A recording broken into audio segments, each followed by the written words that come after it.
नमस्कार।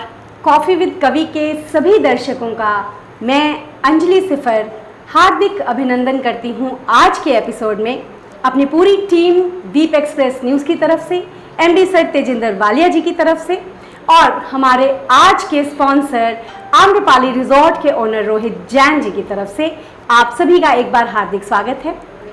आज मैं जिस मेहमान को यहाँ ले आई हूँ, हम उन्हें हिमाचल की वादियों से यहाँ पर आमंत्रित करते हैं। वो एक कवि हैं, लेखक हैं, अनुवादक हैं। उनकी असंख्य रचनाएं, लेख, कविताएं, कहानियाँ अलग अलग पत्रिकाओं में, समाचार पत्रों में छप चुकी हैं। उनका परिचय इतना विस्तृत है कि अगर मैं सिर्फ परिचय भी पढ़ूंगी तो हमारा आज का एपिसोड खत्म हो जाएगा। तो हम उनका स्वागत करते हैं और उन्हें जानेंगे परत दर परत अपनी गुफ्तगू के माध्यम से। तो मैं बहुत स्वागत करती हूँ स्टूडियो में आप सभी की तरफ से भी और पूरी टीम की तरफ से अनंत आलोक जी का। अनंत जी, स्टूडियो में आपका बहुत बहुत स्वागत है। नमस्कार। नमस्कार। मैं सबसे पहले दीप एक्सप्रेस न्यूज़ और तेजिंदर वालिया जी का बहुत बहुत आभार व्यक्त करता हूं कि मुझे आप लोगों ने इस स्टूडियो में आमंत्रित किया और मुझे बहुत अच्छा लग रहा है। मैं शुक्रगुजार हूं मैडम अंजलि जी का भी कि जिन्होंने मुझे यहाँ आने का अवसर दिया। जी, बहुत गौरवान्वित हैं हम कि आप सिरमौर से यहाँ आए हैं और आप हमारे दर्शकों से रूबरू हो रहे हैं। तो आप खुद ही अपना संक्षिप्त परिचय और जन्म, शिक्षा इत्यादि थोड़ा सा हमारे दर्शकों को बताइए, फिर हम आपके साहित्यिक सफ़र की तरफ चलेंगे। जी, मेरा जन्म हमारा जो ददाहू है, जिला सिरमौर, हिमाचल प्रदेश के किनारे पर एक जिला पड़ता है सिरमौर, जो हमारा हरियाणा की और उधर से उत्तराखंड की बाउंड्री पे लगता है। तो उस जिला में एक गांव है बायरी नामक, वहाँ पर मेरा जन्म हुआ 1974 में। क्या बात। और वहीं पर साथ में ही हमारा जो नज़दीक का मार्केट पड़ती है, वहीं पर ददाहू में बाज़ार है, वहीं पर हमारा स्कूल है और वहीं से मेरी जो प्राथमिक शिक्षा है, प्रारंभिक शिक्षा है, वो वहीं से शुरू हुई। और 10वीं की परीक्षा उत्तीर्ण करने के बाद मैं वहाँ से नाहन पढ़ने के लिए आ गया था। +1 +2 मेरा शमशेर स्कूल नाहन से हुआ है, क्योंकि उस समय हमारे ददाहू में +2 का स्कूल नहीं था, बाद में हुआ।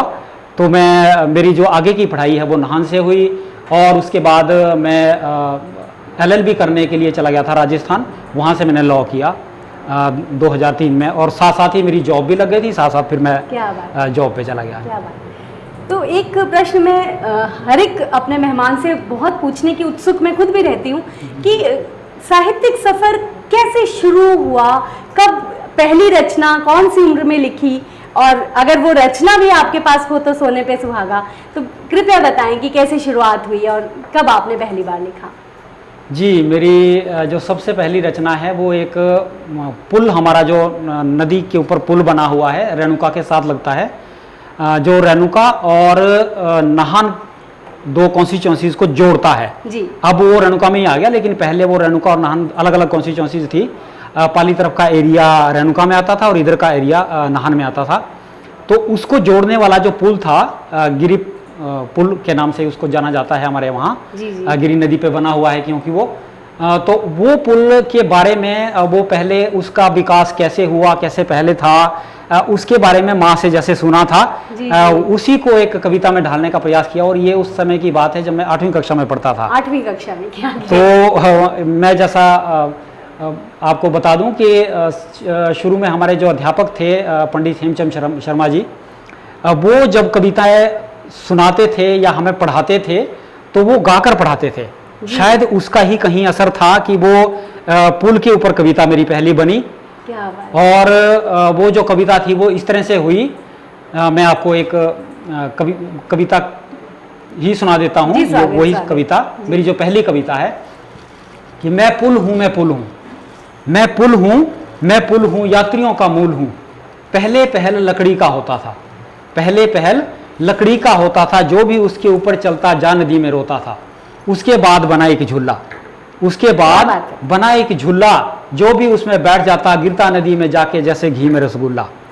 जब लोग गिरकर मरने लगे, जब लोग गिरकर मरने लगे तो मेरा आविष्कार हुआ। पुल कहता है कि जब लोग गिरकर मरने लगे तो मेरा आविष्कार हुआ, सरिया सीमेंट रेत बजरी से मैं तैयार हुआ। क्या बात। अब जैसे वो सुना था वैसे ही उसको कविता के रूप में मैंने लिखा। और क्योंकि ड्राइंग का शौक था तो वो ड्राइंग पेज के ऊपर उसको कलम से मैं सुंदर सुंदर लिख करके ले गया।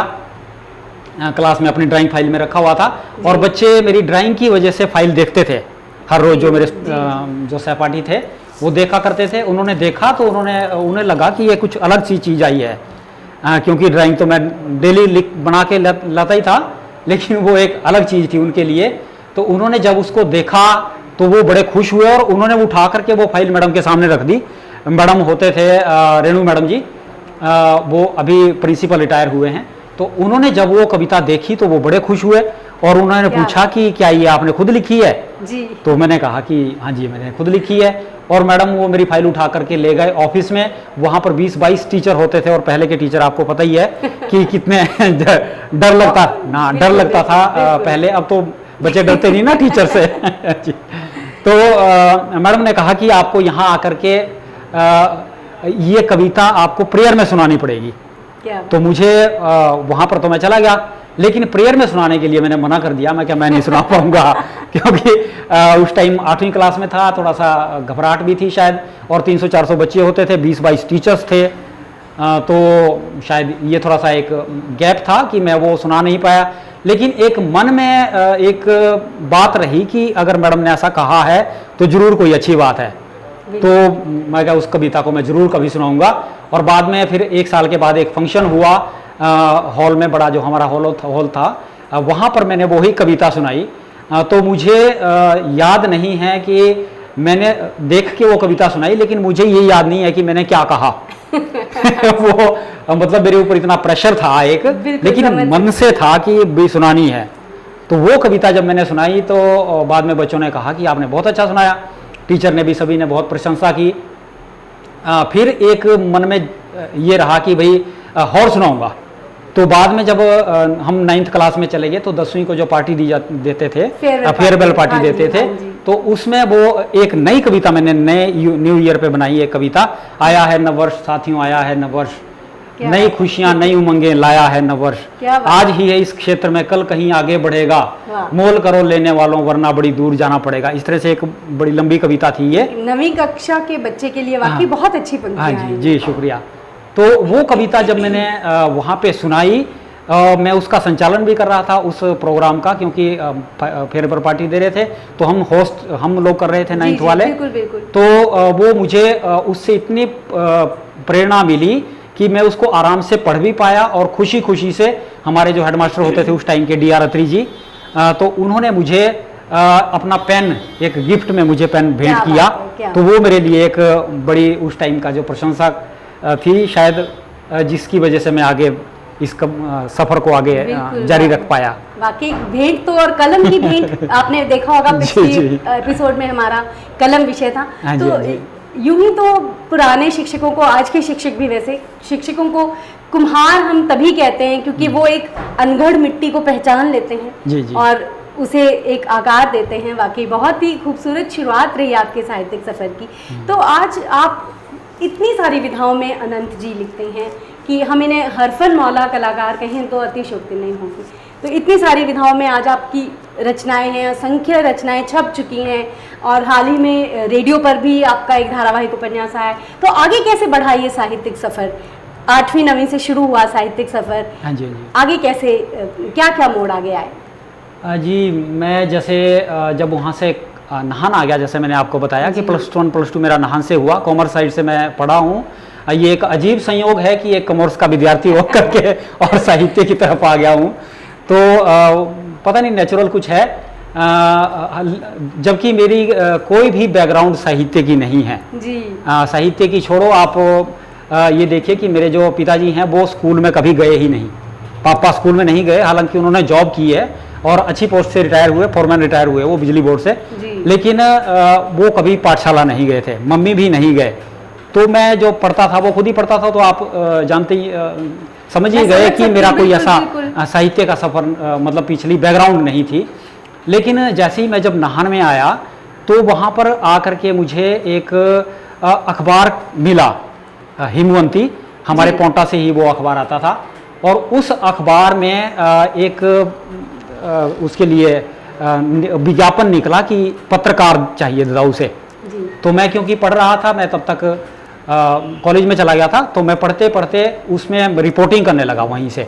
तो उसमें साहित्य के लिए जगह रहती थी। जी तो उसके बाद मैंने जो भी कुछ कविताएं लिखी, बापू के ऊपर लिखी, और बहुत सारी उसके बाद बहुत सारी कविताएं हुई जो मुझे याद आती हैं, अब वो नहीं हैं क्योंकि वो बचपन की मैं उनको जी, बाल मैं समझ कविताएं, सकती हूँ। हाँ बाल कविताएं ही मानता हूँ मैं उनको। एक रिश्तों के ऊपर कविता थी शायरी टाइप में, तो वो जो लिखी वो उसमें लगी और उससे एक प्रेरणा मिली और खुशी बिल्कुल। हुई कि भाई मैं इस सफ़र को आगे बढ़ाऊं। तो धीरे धीरे मैं उसके बाद फिर अखबार ये दैनिक भास्कर अखबार आया जी। और उस अखबार में कॉलम आते थे, तो उसमें दिया रहता था कि आप इस विषय के ऊपर लिखें। तो वहाँ पर छोटे छोटे आलेख लिखता था, तो वो फोटो के साथ लगते थे, वहाँ से वो खुशी होती थी। धीरे धीरे ऐसे ऐसे बढ़ते बढ़ते तो मैं ये कहूँगा कि कॉलेज टाइम में तो मेरा लगभग ऐसा ही रहा। फिर मैंने नेहरू युवा केंद्र में जॉब की, उस टाइम भी मैं नाहन में ही रहा।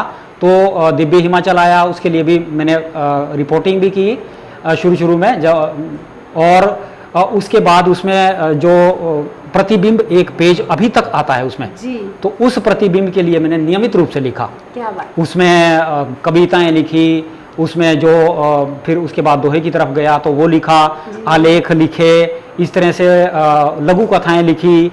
फिर एक हिमाचल दस्तक अखबार आया, उसमें लिखा।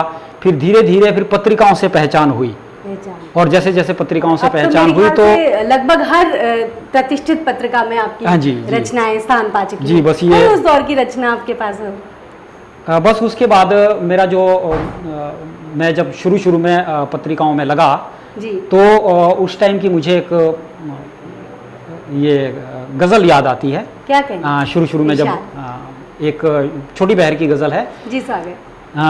मैं तरन्नुम में ही उसको पढ़ूंगा। बिल्कुल, बिल्कुल, और सागर। आपने जैसे बताया था, मैं ये भी बता दूं कि आपने एक विषय दिया था कि इसके ऊपर भी कुछ लिखना है, जी, जी, जी। पत्र।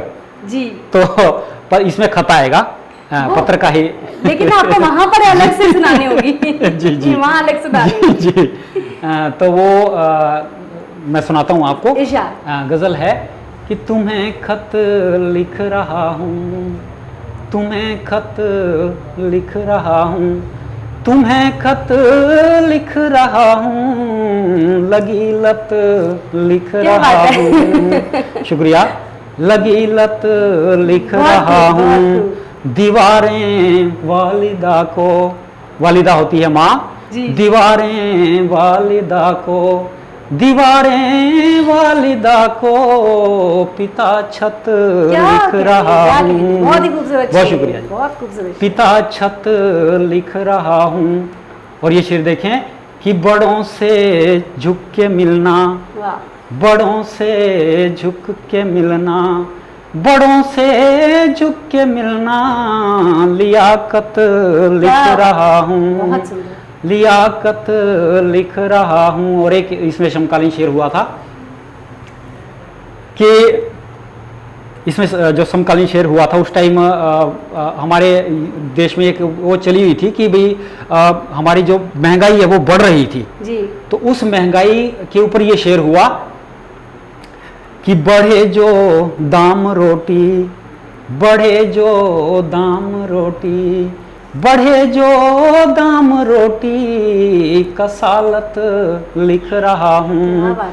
कसालत बहुत- होता है आलस्य, कसालत लिख रहा हूँ। और ये भी समकालीन शेर है कि बहस घर वापसी पर, ये भी जिस टाइम ये शेर जी, जी। गजल हुई थी, ये उस टाइम का एक हॉट विषय था जी। कि बहस घर वापसी पर, बहस घर वापसी पर, सियासत लिख रहा क्या? हूँ, क्या? सियासत लिख रहा हूँ।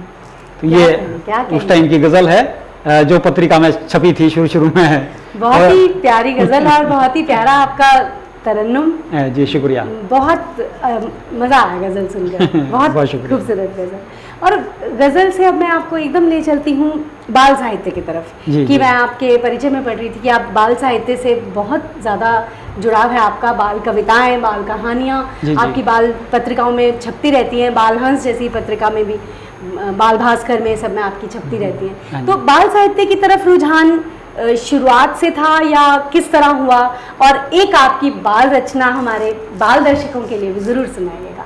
जी मैडम, जैसा कि मुझे याद आता है कि हमारे जो सर थे वो गा करके सुनाते थे, तो हाँ जी, शायद बताया इसी का आपने। प्रभाव था।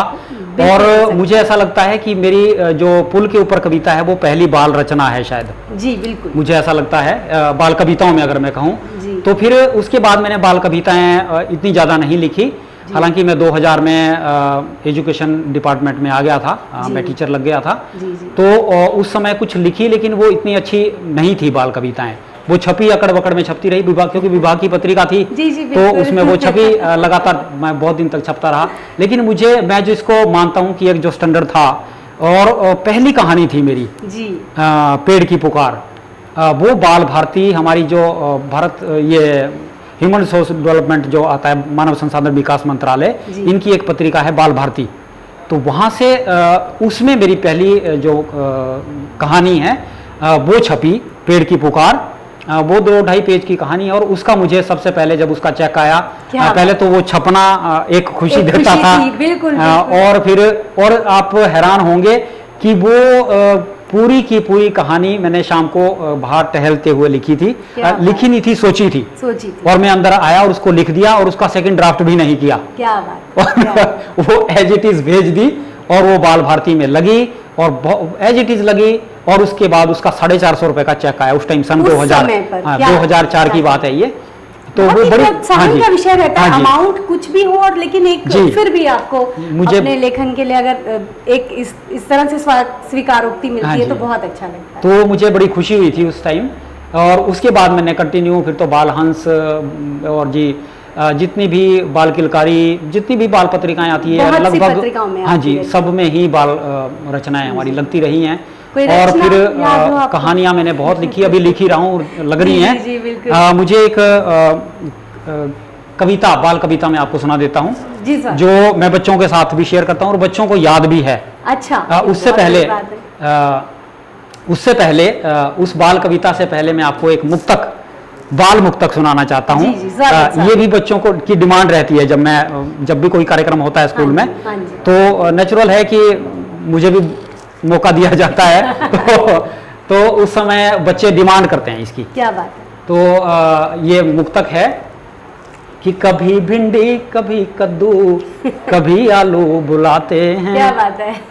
कभी, ये बहरे हजरत मुसम्मन सालिम में गजल, ये मुक्तक है। और मुझे मेरा जो मैं आगे बात करूंगा, मेरा मतलब एक मॉडल के रूप में जिनको मैंने लिया है वो कुमार विश्वास ही रहे हैं, जहां से मैं गजल की तरफ गया या मुक्तक की तरफ गया।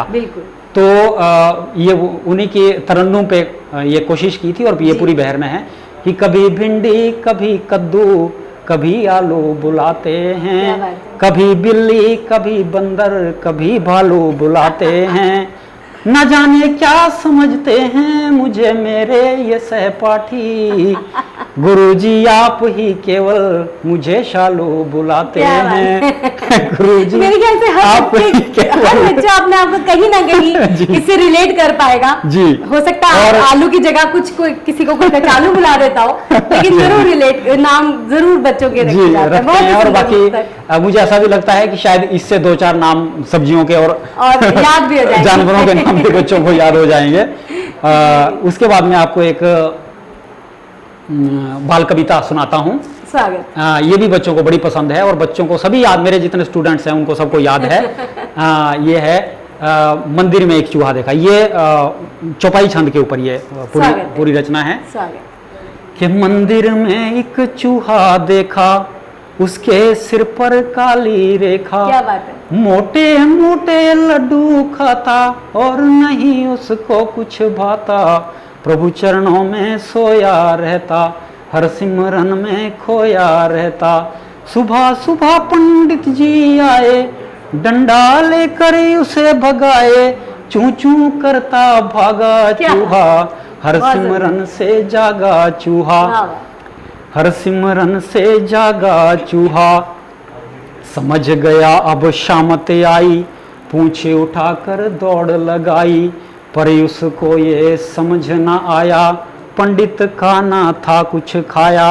क्यों मारे मुझको ये हमेशा, न्याय करो ए देव गणेशा।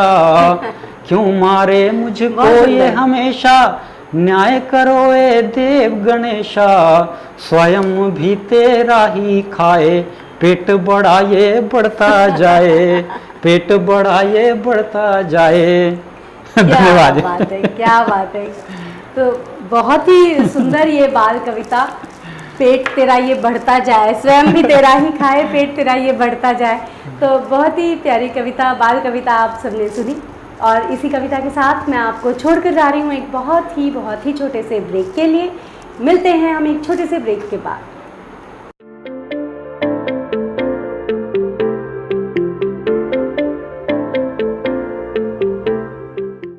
स्वागत है आपका ब्रेक के बाद कॉफ़ी विद कवि में, sponsored by the beautiful Amrapali resort. और आप जानते हैं कि ये वक्त रहता है हमारे कवियों का कोना के लिए।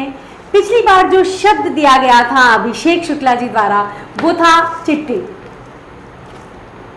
तो चिट्ठी पर कुछ कवित्रियां जुड़ी हैं हमारे साथ, कुछ कवि और कवित्रियां। मैं नाम लेती हूँ सुमन लूथरा जी का सबसे पहले, जो कहती हैं कि घर के एक कोने से निकली एक पुरानी चिट्ठी, घर के एक कोने से निकली एक पुरानी चिट्ठी, कितने ही लफ्ज जाग गए जब छुआ मैंने। सवीना जी लिखती हैं, वो क्या जादू था उफ उसकी चिट्ठी में, वो क्या जादू था उफ उसकी चिट्ठी में, गिरे बारिश की बूंद जो सौंधी मिट्टी में। बहुत खूबसूरत पंक्तियां सवीना जी। किरण जी कहती हैं कि जिंदगी सपनों की कोई बज़्म थी पहले कभी, जिंदगी आँखों से लिखी नज़्म थी पहले कभी, खोसी गई है आज वो मेरी खत और चिट्ठी की दुनिया, कारवां बिखरा सा है और मिट गई मिट्टी की दुनिया। बहुत ही खूबसूरत पंक्तियाँ किरण जी हर बार लिखकर भेजती हैं हमें। और इस बार हमारे साथ जुड़े हैं गाज़ियाबाद से मित्र गाज़ियाबादी जी, जो कि एक बेहतरीन शायर हैं, जिज्ञासा प्रकाशन के मालिक हैं। वो कहते हैं कि मोबाइल में लाख करें हम चैट मगर, उनका शेर देखिएगा, मोबाइल में लाख करें हम चैट मगर, चिट्ठी लिखना अब भी अच्छा लगता है, चिट्ठी लिखना अब भी अच्छा लगता है। रेणु गुलाटी जी जुड़ी हैं फेसबुक पर कमेंट के माध्यम से। वो कहती हैं, क्यों दर्द सा इस दिल के पैमाने में भरा जाता है, खोल मेरे खतों को उसने फिर दिल से लगाया होगा। बहुत खूबसूरत पंक्तियाँ रेणु जी। और अब मैं हमारे आज के मेहमान अनंत आलोक जी से गुजारिश करूंगी कि वो भी दो पंक्तियाँ चिट्ठी लिखने से संबंधित ज़रूर साझा करें। जी, मैं चिट्ठी के ऊपर आपको एक दोहा सुनाता हूँ। स्वागत। कि चिट्ठी में लिख भेज दो, चिट्ठी में लिख भेज दो, थोड़ी दुआ सलाम, माँ के तन मन को लगे ज्यों के सर बादाम। क्या बात है, माँ क्या के बात है। तन मन को लगे ज्यों के सर बादाम। बहुत ही खूबसूरत दोहा, शुक्रिया, बहुत ही शुक्रिया। खूबसूरत दोहा, वाकई बहुत प्यारा दोहा, एक बहुत अच्छा संदेश है इसमें। और मैं अब अपनी विचार पंक्तियाँ सर, जी, जी, मैं ये फायदा उठाती हूँ। जी। तो दो शेर कहूँगी कि तेरी ख्वाबों में शिरकत आज भी है, तेरी ख्वाबों में शिरकत आज भी है, मुझे तुमसे मोहब्बत आज भी है। तू कर ले फ़ोन पर कितनी ही बातें, तू कर ले फ़ोन पर कितनी ही बातें, तेरे खत की ज़रूरत आज भी। क्या बात, क्या बात, तेरे वाह। खत की ज़रूरत वाह, आज भी है। वाह। बहुत बहुत शुक्रिया। तो और अब मैं चाहूँगी अनंत जी कि आप हमारे दर्शकों को आने वाले हफ्ते के लिए एक शब्द दें जी। जो आपके दिल के करीब हो। मैं शब्द आपको देता हूँ, पिता। पिता के ऊपर आप दोहा, मुक्तक, कथा, रुबाई, शेर जो भी कर सकते हैं पिता के ऊपर। जी, बहुत खूबसूरत शब्द पिता, जीवन का आधार। आपने अपनी गज़ल में भी एक बहुत ही प्यारा शेर कहा जी, था जी। कि पिता को छत लिख रहा हूँ, पिता को छत लिख रहा हूँ। वाह, बहुत खूबसूरत शेर। तो ये एक बहुत ही प्यारा शब्द अनंत जी ने दिया है। अपनी कलम उठाइए और हमें लिख भेजिए। जहाँ भी आप हमें सुन रहे हैं, देख रहे हैं, वहीं के कमेंट में हमें लिख भेजिए पिता पर अपनी कुछ पंक्तियाँ। और अब हम वापस चलते हैं अपनी गुफ्तगू की तरफ। अनंत जी, आप जैसे मैंने पहले बताया बहुत सी विधाओं में लिखते हैं और आपकी एक जैसी पकड़, एक से बढ़कर एक पकड़ है हर विधा पर, लेकिन मैं जानना चाहूँगी आपकी पसंदीदा विधा कौन सी है, किस में आप सबसे सहज महसूस करते हैं और लिखना बहुत अच्छा लगता है आपको? हाँ जी अंजलि जी, मैं जैसा शुरू से मेरा शुरुआत तो इसे कविता से हुई जी जी। लेकिन मुझे वहाँ कुछ सेटिस्फेक्शन नहीं मिली। लेकिन आगे आकर के मैं जब खास करके मैं इसमें लघु कथा में आया जी, तो लघु कथा में मुझे काफ़ी सेटिस्फेक्शन मिली और बहुत लघु कथाएं लिखी हैं, कुछ रिकॉर्डेड भी हैं, प्रतिलिपि.com पे भी हैं और बहुत सारी मेरी छपी बहुत सारी हैं, तो मुझे वहाँ काफ़ी सेटिस्फेक्शन मिली। उसके बाद मैं गज़ल की तरफ आया और गज़ल के साथ साथ कुछ और छंद भी लिखे और फिर धीरे धीरे गज़ल में भी मुझे काफ़ी आनंद आया जब तक मैंने गज़ल लिखी। लेकिन उसके बाद जब मैं दोहे में आया तो मुझे ऐसा लगा कि दोहे में मैं ज़्यादा सहज अपने आप को अनुभव कर रहा था। हालांकि कुछ लोग ये भी कहते हैं कि दोहा आजकल इतना ज़्यादा सुना नहीं जाता या पसंद नहीं किया जाता, लेकिन मुझे ऐसा लगता है कि मैं जहाँ भी जाता हूँ तो मुझे मेरे दोहे के नाम से आपने तो लोग याद करते हैं। दोहा सुनाया, बिल्कुल बिल्कुल। जी, लोग याद करते हैं और दोहे याद हैं लोगों को। मुझे ऐसा अनुभव हुआ है कई बार, कुछ लोगों ने मेरे दोहों के नाम से मुझे याद रखा हुआ है, तो मुझे लगता है कि दोहों में काफ़ी अच्छा मुझे लगा। और इस टाइम क्योंकि मैं एक इसको प्रगतिशीलता कह लो या कुछ भी कह लो आप, कि एक विधा के ऊपर ज़्यादा दिन तक मैं रहता नहीं हूँ। जब उसमें परफेक्शन हो जाती है अपने हिसाब से, मेरे हिसाब से, वैसे तो परफेक्शन में बहुत कुछ आता है, आदमी कभी भी मुकम्मल नहीं होता। हाँ जी, लेकिन मुझे जैसे लगता है कि मैं जब सेटिस्फाई हो जाता हूँ कि मैं जो लिख रहा हूँ वो बिल्कुल सही है, जितना मैंने लिखा है उतना वो बिल्कुल दुरुस्त है, चाहे वो बहर की बात है या किसी दूसरी विधा के शिल्प की बात है, तो वो बिल्कुल सही है, तो मैं दूसरी विधा की तरफ उन्मुख हो जाता हूँ। तो अब जैसे मैं कहानी की तरफ आया हूँ तो अब कहानी में मुझे ज़्यादा आनंद आ रहा है। तो कुछ दोहे ज़रूर आपके हो जाएं यहीं पर। जी, मैं दोहे आपको माँ के ऊपर ही कुछ दोहे आपको सुनाता हूँ। मेरा जो पहला और मुझे बहुत प्रिय जो दोहा है माँ के ऊपर, वो सभी को पसंद है और बहुत लोग मुझे इस दोहे के नाम से जानते हैं कि मोटे चावल में मिला, मोटे चावल में मिला दिया जरा सा नीर, क्या बात, माँ के हाथों से बनी बिना दूध की खीर, माँ के हाथों से बनी बिना दूध की खीर। और ये भी माँ के ऊपर ही दोहा। जैसे हमारे आजकल के जो बच्चे हैं वो सुबह उठने में लेट कर देते हैं, खास करके बॉयज ऐसे होते हैं, तो वहीं से ये दोहा निकला है, क्योंकि मैं समकालीन ज़्यादा लिखता हूँ, तो वहाँ से ये दोहा देखिए कि सूरज खिड़की पर खड़ा, सूरज खिड़की पर खड़ा चमक रहा है भाल, क्या बात, अम्मा ने आवाज दी उठ जा मेरे लाल, बहुत सुंदर, अम्मा ने आवाज दी उठ जा मेरे लाल। और ये दोहा भी माँ के ऊपर ही देखें कि अम्मा जल्दी उठ गई, अम्मा जल्दी उठ गई, आंगन रही बुहार, बीन बीन कर रख लिया सब बच्चों का प्यार, बीन बीन कर रख लिया सब बच्चों का प्यार।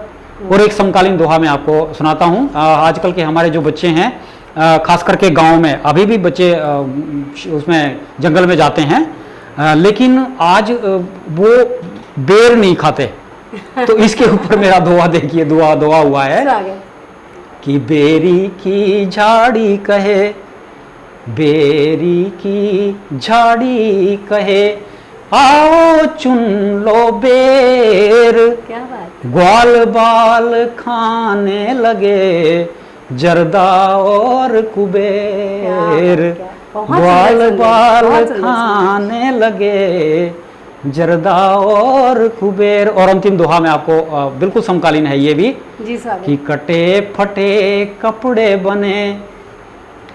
आप इसको अन्यथा ना लें क्योंकि ये आज का रिवाज है या ट्रेंड है तो लेकिन एक जो कवि है वो तो एक व्यंग्य करेगा ही, बिल्कुल करेगा कि कटे फटे कपड़े बने खानदान पहचान, आगे पीछे जींस में कितने रोशनदान, आगे पीछे जींस में कितने रोशनदान। क्या बात है, शुक्रिया। क्या बात है।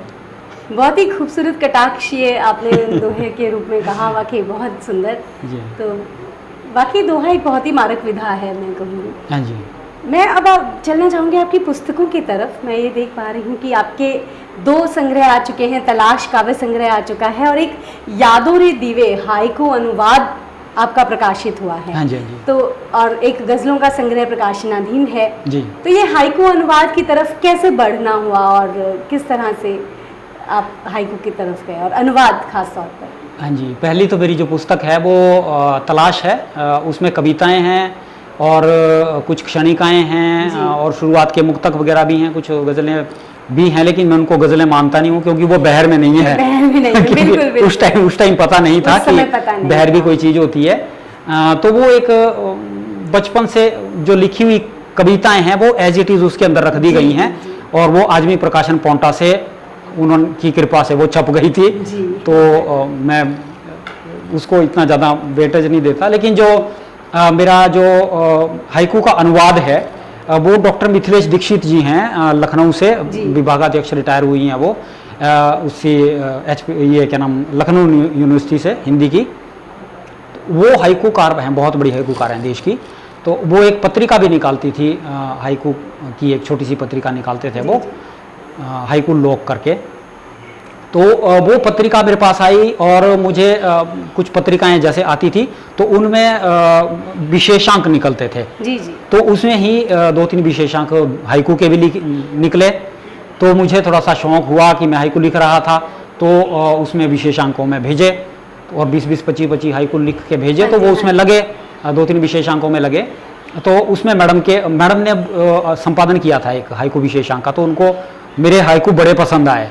तो उन्होंने मुझे पुस्तक भेज दी अपनी जी, मुझे। हाँ जी, वो तनी उजालों का सब ऐसा कुछ मुझे नाम ध्यान नहीं आ रहा है अभी।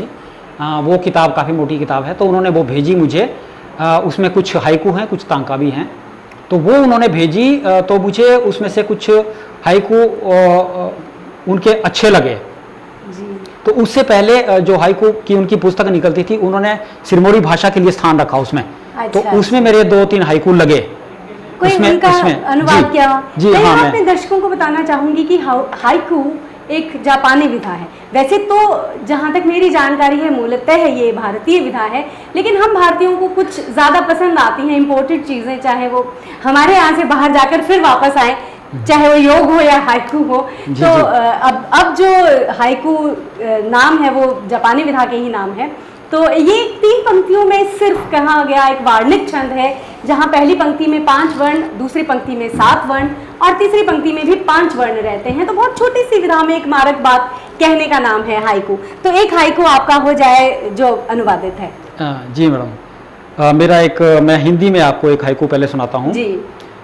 सड़क नदी, ये एक त्रिपदिक छंद है। सड़क नदी वाहन बहते हैं मंजिल पाते। क्या बात है। सड़क नदी वाहन बहते हैं मंजिल पाते। और एक हाइकू तब हुआ था, मैं एक जगह डेथ में गया हुआ था, तो वहीं पर मैंने जो देखा, दृश्य देखा, वहाँ से हाइकू हुआ कि फूल खिलेंगे तन माटी जब मैं, क्या बात, फूल खिलेंगे तन माटी जब मैं गंगा भेंटूंगा। क्या बात है, क्या बहुत ये जीवन की सच्चाई है, उसके ऊपर ये हाइकू हुआ था। और एक अनुवाद जो मैडम के मिथिलेश दीक्षित जी का मैंने अनुवाद किया था, वो मैं सिरमौरी में आपको सुनाता हूँ।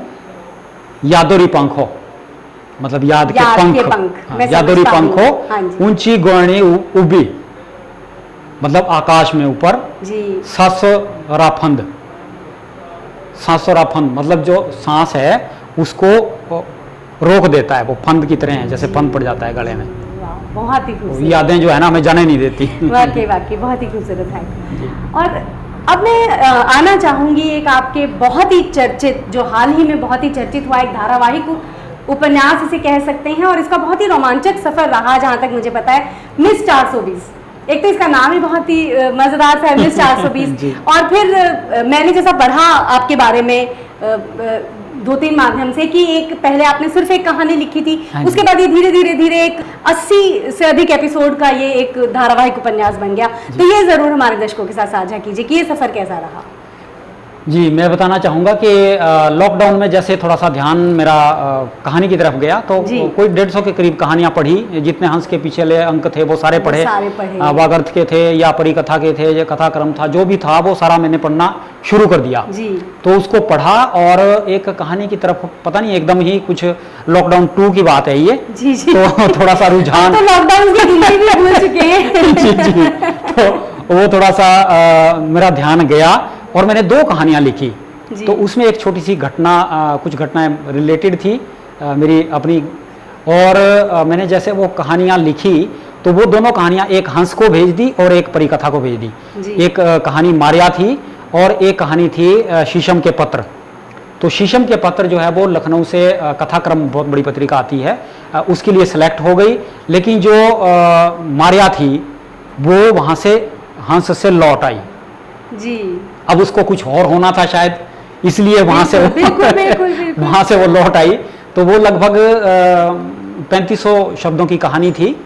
तो वहां से लौटने का शायद कारण ये हो सकता है कि उसमें इंग्लिश के वर्ड थे, बहुत ज़्यादा इंग्लिश के शब्द थे, क्योंकि वो एक जो फेसबुक पे जो हमारी फ्रेंड्स बनती हैं अंग्रेज लड़कियां, वो बाद में फ्रॉड करती हैं हमारे साथ, हमें फंसा करके, इश्क मोहब्बत में फंसा करके वो फ्रॉड करती हैं, बाद में पैसा मांगती हैं या कुछ इस तरह से करती हैं।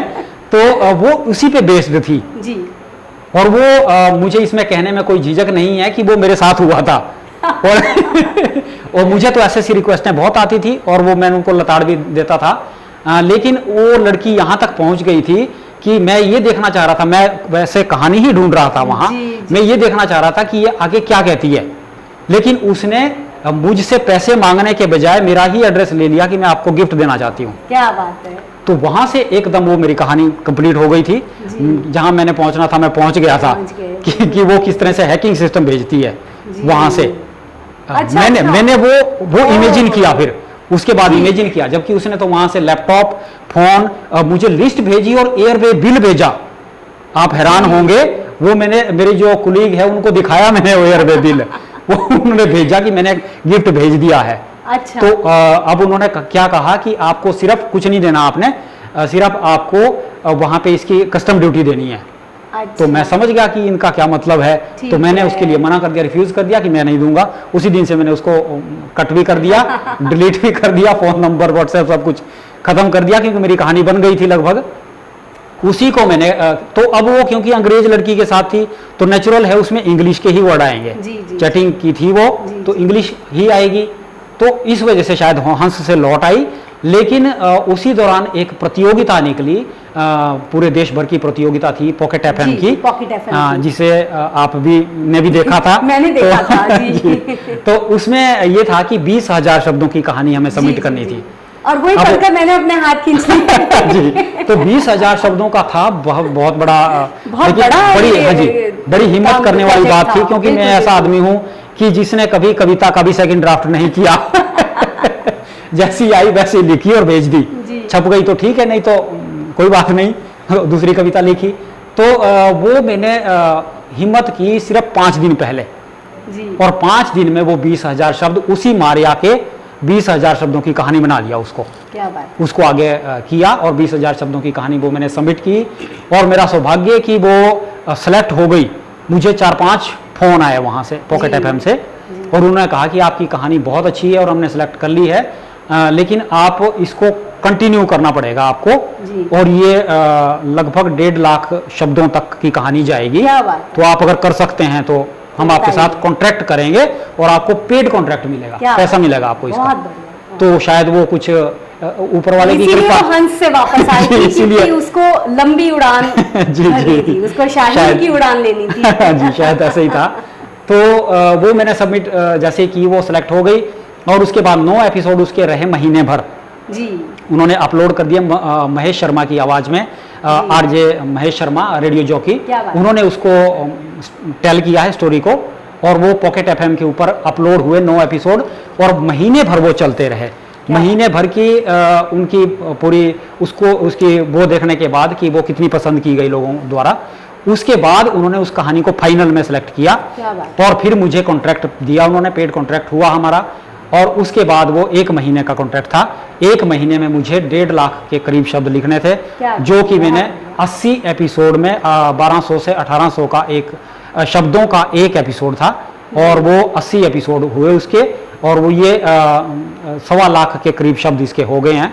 तो अगर मैं इसको पुस्तक के रूप में लेता हूँ तो लगभग 200-250 पेज का की ये पुस्तक हो जाती है, लेकिन मैं इसको छपवा तो नहीं पाऊंगा क्योंकि ये उनकी हो गई है, बिल्कुल ये कहानी उनकी हो गई है। लेकिन मेरे नाम पाठकों, इतने दर्शकों तक पहुंच गई है, इतने सुनने वालों तक पहुंच गई है, तो ये बहुत ही बड़ी उपलब्धि में, ये सौभाग्य की बात है कि ये वो अपलोड होता रहा और मेरे नाम से ही रहेगी।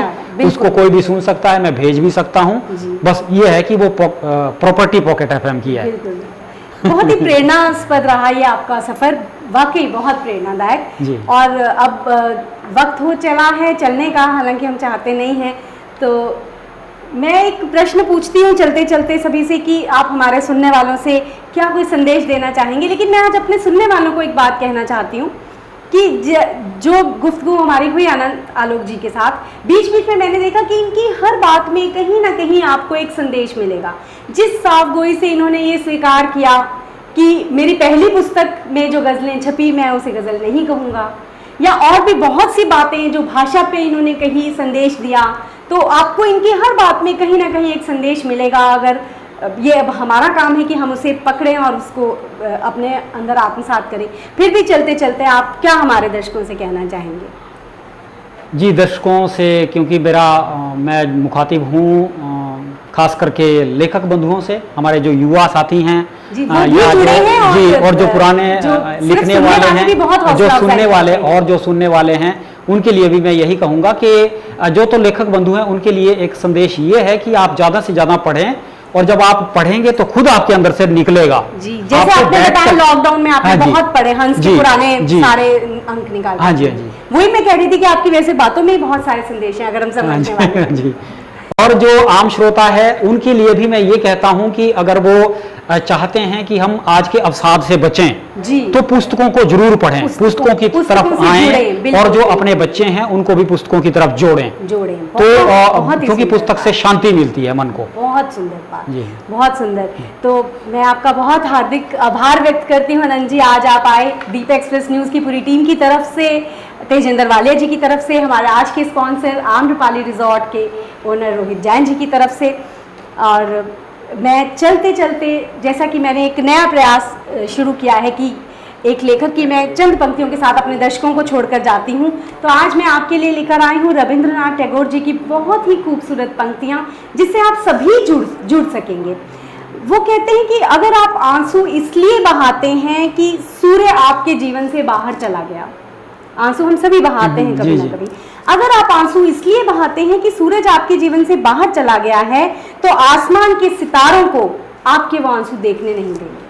वाह वाह, बहुत खूबसूरत पंक्तियां हैं। तो आप भी आंसुओं के जरिए से सितारे नहीं देख पाएंगे, तो जरूर आप अपने आंसुओं को रोकें और सितारों को देखें। रात का समय है तो सितारे हैं, और सूरज को तो आना ही है, सूरज को तो उदय होना ही है, सूनर और लेटर।